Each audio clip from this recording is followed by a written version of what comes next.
Vandeham Sri Guru.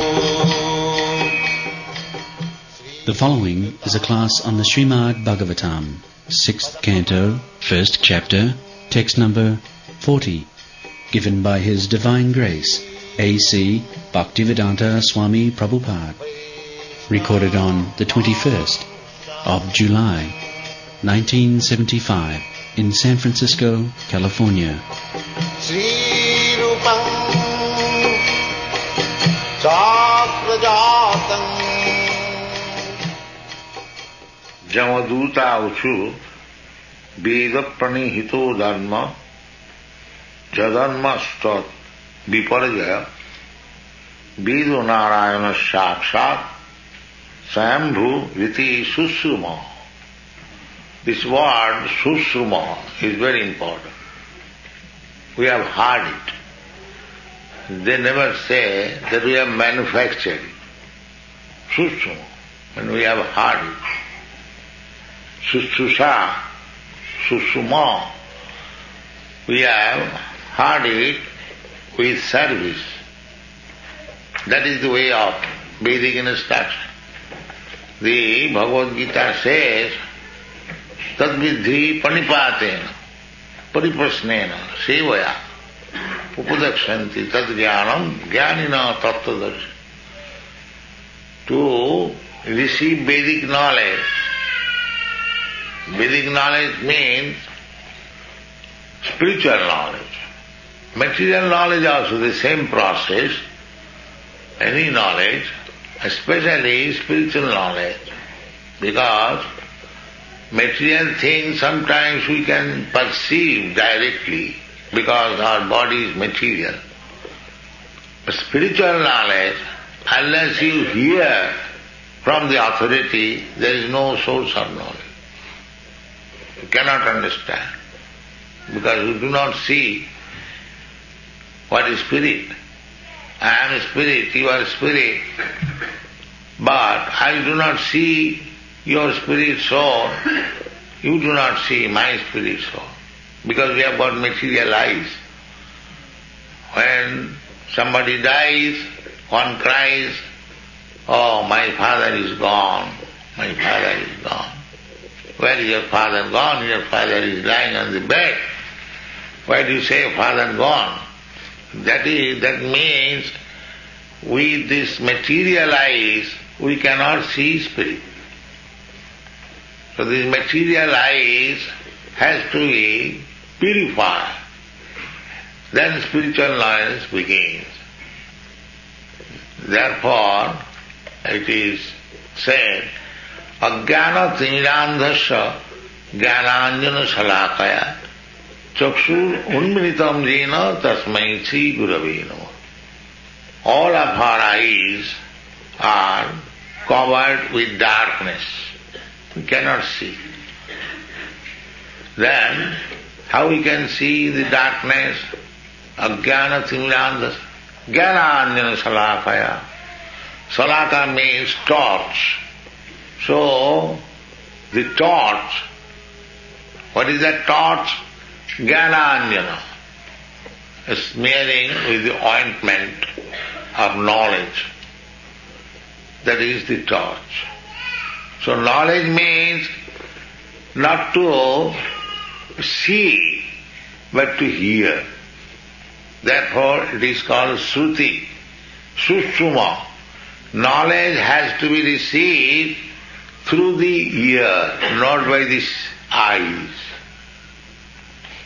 Not by the eyes. This is not recommended. Nobody says, I want to see knowledge. No, I want to hear knowledge. Therefore, it is called Shruti, and knowledge is received through the ear, oral reception. Why not with eyes and other senses? That is also very important to know. Suppose you are sleeping, then all your senses are also sleeping. But the ear does not sleep. You have got practical experience.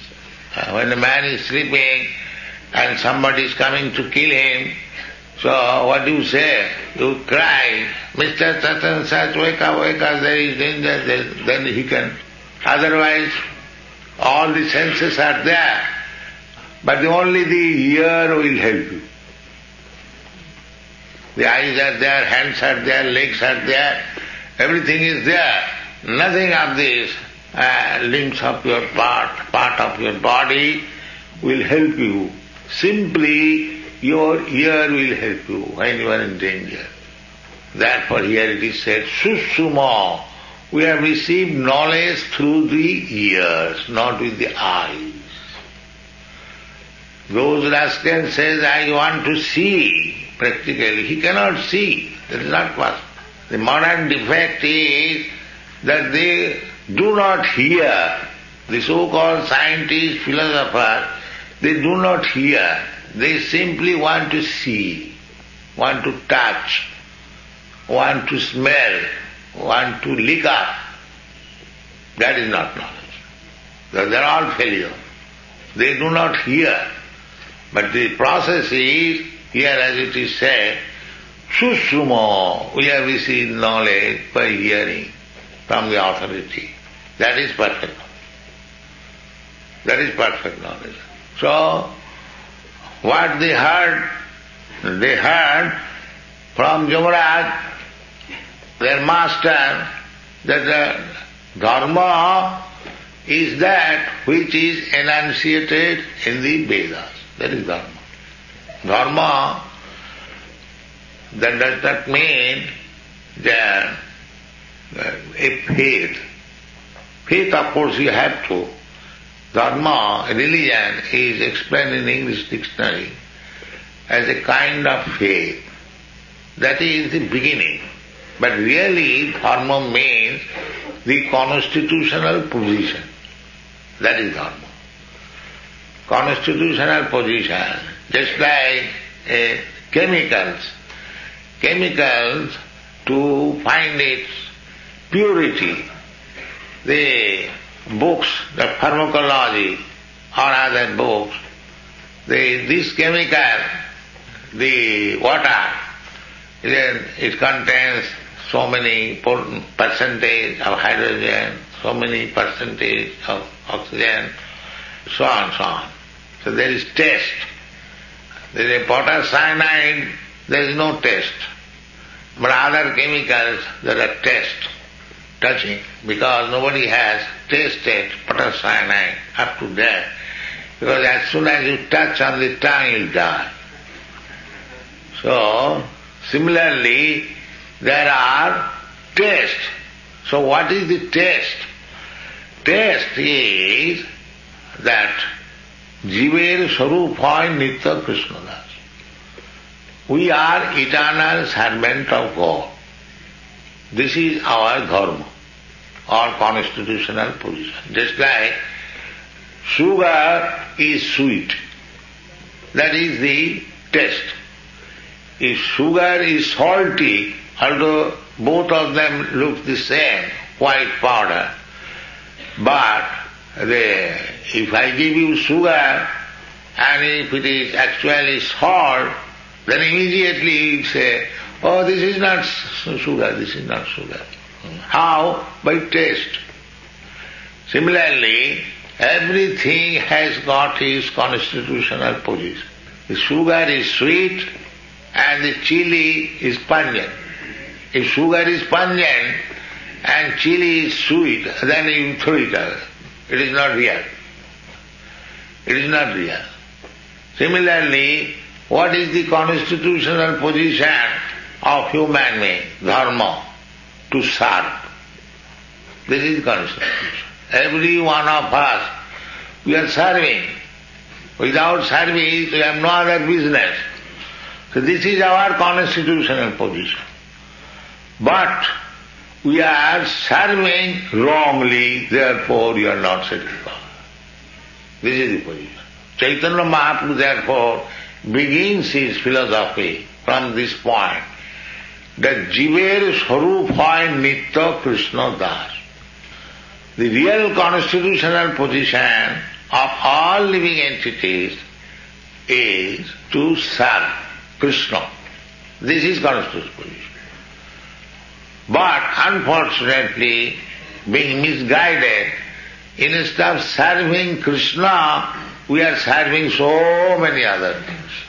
Somebody is serving his family, somebody is serving his country, somebody is serving his dog. In this way, service is there, but the service is misplaced. Therefore, we are not satisfied. Why in the material world people are not satisfied? Because his position is to serve Krishna. He is serving Maya, therefore he is not happy. Plain thing. Krishna says, Mama imangsu jiva bhuta. Jeev, the living entity, that is my part and parcel. So, each one of us, we are part and parcel of God. So, we have got some duty. Just like the part and parcel of my body has got some duty. The eyes, his duty is to see. The ear, his duty is to hear. So every part of duty, even within, without. So, we being servant, eternal servant of Krishna, our only duty is to serve Krishna. And because we are not doing that, therefore we are unhappy. So that duty is called dharma. It is not a kind of faith. It is the constitutional position. You must have to serve. If you don't serve Krishna, then you will have to serve Maya. There are two things. God or Satan. So similarly, God is Krishna and Satan is Maya. So if you refuse to serve God, then you have to serve Satan. That's all. You cannot become master. This is called dharma. Dharmantu sakshat bhagavatpani. And as it is said here, Vedo Narayana sakshat.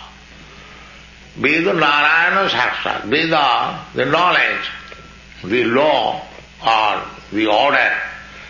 That order is from God. Therefore, there is no difference between the Vedas and Narayana. Because Narayana, God is absolute. He personally and his word is the same thing. In the material experience also, we see that the government and the government law is the same thing. You cannot say that the government law is different from government. This is material example. And spiritually still more perfect. Vedo Narayana Saksa. In other words, that you cannot make any law. The government can make law. Similarly, you cannot manufacture any religion. Narayana Saktas, Narayan God, he can make. You cannot make at your home, I have manufactured a type of religion. No, that you cannot do. Nowadays this is going on. Jato mat tato. Mane, you can manufacture your own religion. This is going on. You are okay, I am okay. I manufacture my religion, you manufacture your religion, don't fight. Let us become brother. This is going on. How you can be brother? The dog, remain a dog, how they can become brother? It is not possible. Therefore, so many religious systems, they are all rascals. One religion, that is the order of God. That is, if you want one religion, then you must know who is God and you must abide by the order of God. That is religion. Very simple religion. You cannot manufacture concoction. That is not religion. Therefore, Bhagavad, it is said, dharma prodhita koitava, all these cheating type of religion is rejected, kicked out from Srimad Bhagavatam. What is that religion? That param sattam dhimai. The supreme truth, the absolute truth, we are accepting. This is religion. So, the absolute truth is Krishna. So Krishna is God, accepted in the Vedas. That is, Krishna also says in the Bhagavad Gita, Aham sarvasya prabhava. From Vedic knowledge you get all knowledge. So if you don't accept Krishna as God, that is also your mistake. You do not know God, but here Krishna presents himself as God and is accepted by authorities, so you have to accept. If you say that I don't accept Krishna, then you have to present somebody else if you know God. And if you say that I do not know what is God, then you have to accept Krishna. Because you do not know. Here the authority says Krishna is God. So you have to accept that. You cannot deny it. So Krishna is the Supreme Personality of Godhead, and Krishna means Narayana. Therefore it is said, Veda Narayana Sakshat. Veda means, therefore knowledge or religion means what is ordained, what is described by the words of Krishna, Narayana. Then the next question will be, then how Narayana learnt the Vedas or knowledge? Because we have got experience, we receive knowledge from others. This question may be there. Therefore it is said, Sakshat Swayambhu. He does not require, that is God. All of us, we require knowledge by somebody, Guru. But Krishna does not require any Guru. Although when he comes, he accepts Guru just to teach us. Chaitanya Mahaprabhu had Guru, Krishna is also Guru. Because when they incarnate, they play just like ordinary band. But the knowledge is self-sufficient. The example is given like this, just like the cloud. Cloud takes water from the sea and he pours it down, and again the water goes down to the sea. So all knowledge comes from Krishna. But when Krishna appears, he takes the same knowledge through the Guru. Just try to understand. The knowledge is just like the sea, full knowledge. But it distributes the water on the land, again the water goes down. Similarly, anyone who becomes Krishna's Guru or Chaitanya Mahaprabhu's Guru, they take knowledge from him, but superficially Krishna accepts Guru. He has no Guru. Swayambhu. Therefore it is called Swayambhu. Swayambhu. Swayambhu iti susuma. Krishna has no cause. Sarva karana karana. Anadi radi govinda. Ishvara Parama Krishna Satchidananda Vigraha. Ishvara, the Supreme Lord, is Krishna Satchidananda Vigraha, Anadi. He has no source of knowledge. That is called Swayambhu. In the Srimad Bhagavatam, in the beginning, also it is described, Janmadasya jata annayat itaratascha artheshu abhigya. Abhigya. Now God created this world. Everyone knows. Those who are religious, either Hindu, Muslim, Christian, that God has created. Now, creation means he must be very expert. You do not see that this cosmic manifestation, the earth, water, the earth, fire, so nicely arranged, and they are being mixed up and so many other things are having, everything is perfectly being done. So, this perfect knowledge, how Krishna or God received, where from he got this perfect knowledge.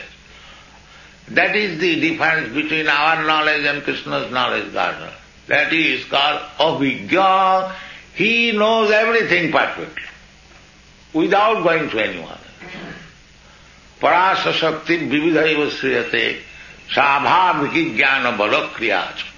This is the Vedic statement, that the absolute truth is so perfect, he has got so many potencies, that everything is being done so perfectly. Just like an artist, if he wants to paint one picture, one flower, he has to give his attention in so many ways. He has to move the brush in such a way and take this color, different colors. It requires so many artistic sense and so much good sense, so many things. It does not come. One who is not artist, not painter, he cannot paint. So do you think this flower which is coming out daily in your garden, in different colors and different smell and flavor, they are being done without any artistic sense? This is nonsense. There is sense. There is God's potency. But Parasa Shakti, his senses, his knowledge is so perfect that it is coming automatically. And we foolish people, we think that nature is producing. No, nature is the instrument, just like the brass. But the brain is God. That is Krishna consciousness. These rascal scientists, they do not know that, they deny God. Therefore, Veda pranihito dharma. So, how God is working, how his breath is moving, how the things are coming out so nicely, how much great brain he has got. Krishna says, Matta paradaram nasna. Krishna says, there is no more good brain than me. He says, Matta paradaram nasna kinchijasti dhananjaya. Maya dhakshena prakriti shyate sacharacharam. The prakriti, nature, is instrument. Nature is not brain. Just like nowadays you have got very complicated machine, computer. The computer machine is not brain. The man who is pushing the buttons, he has got the brain. So we have to learn like that. Therefore, we have to take knowledge from Krishna. And Krishna is giving knowledge directly in the Bhagavad Gita. So, if you read and accept it as it is, without any foolishness, then you become perfectly in knowledge. Thank you very much.